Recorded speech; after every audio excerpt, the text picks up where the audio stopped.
नमस्कार दोस्तों, स्वागत है आप सभी का आपके अपने इस यूट्यूब चैनल पे। तो फ्रेंड्स, इस वीडियो में हम बात करने वाले हैं जो आप दिल्ली पुलिस ड्राइवर की भर्ती और साथ में बात करेंगे जो Delhi police head constable minstrel की और AWTPO की अपडेट की। तो आप सभी को पता है कि इनका जो पूरा प्रोसेस है वो आपका यहाँ पे हो चुका है। अब आपको सिर्फ और सिर्फ ये लग रहा है कि आपका ज्वाइनिंग लेटर है वो आपका कब तक यहाँ पे जारी होने वाला है।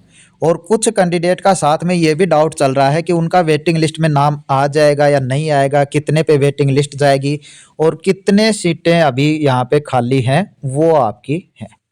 तो चलिए जानते हैं इसके बारे में, अपडेट के बारे में। तो जो भी साथी चैनल पे नए हैं और इन तीनों भर्तियों की अपडेट के लिए अपने चैनल से जुड़े रहें, क्योंकि प्रत्येक अपडेट आपको यहाँ पे मिल जाती है। देखिए, सबसे पहले बात कर लेता हूं मैं यहाँ पे ज्वाइनिंग की कि ज्वाइनिंग आपको कब दी जा रही है। तीनों भर्तियों की बात करूं तो आप सभी को पता है, सबसे पहले तो आपका जो अभी जिसमें सबसे ज़्यादा चांस है कि 29 जनवरी को आपका रोजगार मेला लगने वाला है, जिसमें पूरे पूरे चांस हैं कि उस टाइम ही आपको ज्वाइनिंग है इन तीनों भर्तियों की दे दी जाए।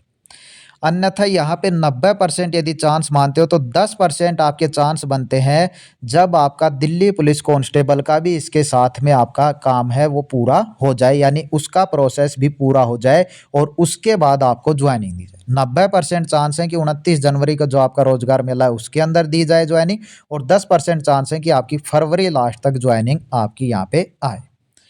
तो ये हो गई आपकी ज्वाइनिंग की बात। अब बात कर लेते हैं सीट की। देखिए, तीनों भर्तियों की बात करें, तीनों साथ में ही भर्तियां थे और बहुत से ऐसे कैंडिडेट हैं जिन्होंने तीनों ही फॉर्म हैं या 2 फॉर्म हैं वो आपके यहाँ पे भरे थे। तो इसमें बहुत से कैंडिडेट ऐसे भी हैं जिनका सिलेक्शन है वो आपके 2-2 वैकेंसियों में आपका यहाँ पे हो चुका है। तो ड्राइवर की बात करें तो यहाँ पे 70 से 75 सीटें खाली होने का जो आप कह सकते हो जानकारी है वो सामने आपके यहाँ पे आ रही है। यानी अभी के मुताबिक यहाँ पे 70-75 कैंडिडेट आप कह सकते हो सीट खाली आपकी यहाँ पे आ रही। तो अब ये जो खाली सीटें हैं ये किसके तहत भरेंगी? ये आपकी भरने वाली हैं वेटिंग लिस्ट के तहत। लेकिन अभी ये नहीं है कि वेटिंग लिस्ट है वो आपकी 70-75 कैंडिडेट की ही आ जाएगी, ऐसा बिल्कुल भी नहीं है। क्योंकि अभी आपका सबसे पहले आपकी यहाँ पे ज्वाइनिंग होगी, उस टाइम भी बहुत से कैंडिडेट हैं वो जो आप कह सकते हो कोई और नौकरी मिल जाती है तो इसको छोड़ देते हैं, अच्छी नौकरी मिल जाती है इससे बड़ी पोस्ट की तो इसको छोड़ देते हैं। बाकी कुछ कैंडिडेट हैं ट्रेनिंग पीरियड के दौरान छोड़ देते हैं, कुछ कैंडिडेट हैं ट्रेनिंग पूरी हो जाने के बाद किसी और में सिलेक्शन आ जाता है तब आपके यहाँ पे छोड़ देते हैं। यानी लगभग या आप कह सकते हो कम से कम 6 महीने तो इसमें लगने वाले हैं कि आपकी वेटिंग लिस्ट आपकी आए। और वेटिंग लिस्ट का जो ऑफिशियल नोटिफिकेशन है उसके तहत कितनी रिजर्वेशन पॉलिसी रहती है वो होती है 15% के तहत।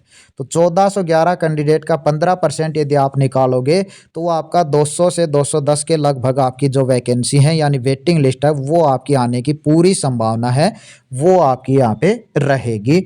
लेकिन अभी टाइम उसमें थोड़ा सा लगने वाला है। अब किनका नंबर आपका यहाँ पे आ जाएगा? तो जिन भी कैंडिडेट के किसी भी कैटेगरी के बात हो, पॉइंटों में नंबर कम है या आप कह सकते हो जिस कैंडिडेट का 1 नंबर तक कम है, उनके पूरे पूरे चांस है कि उनका वेटिंग लिस्ट में नाम है वो आपका यहाँ पे कन्फर्म आ जाए। यानी कुछ कैंडिडेट हैं जिनके 0.8 नंबर से रहा, कोई 0.6 से, कोई 0.5 से, तो इन कैंडिडेट के पूरे पूरे चांस हैं कि इनका नंबर है वेटिंग लिस्ट में आ जाए। तो चलिए यही आपके जानकारी थी। यदि और कोई आपका इसके बारे में डाउट है या कुछ पूछना चाहते हैं तो नीचे कमेंट कर सकते हैं। बाकी इसके रिगार्डिंग जो भी आपकी ऑथेंटिक न्यूज़ आएगी आपको अपने चैनल पे मिलेगी। तो जो भी साथी चैनल पे नए हैं चैनल को ज़रूर सब्सक्राइब करके रखिए। तो चलिए इस वीडियो में इतना ही, मिलते हैं नेक्स्ट अपडेट के साथ। धन्यवाद।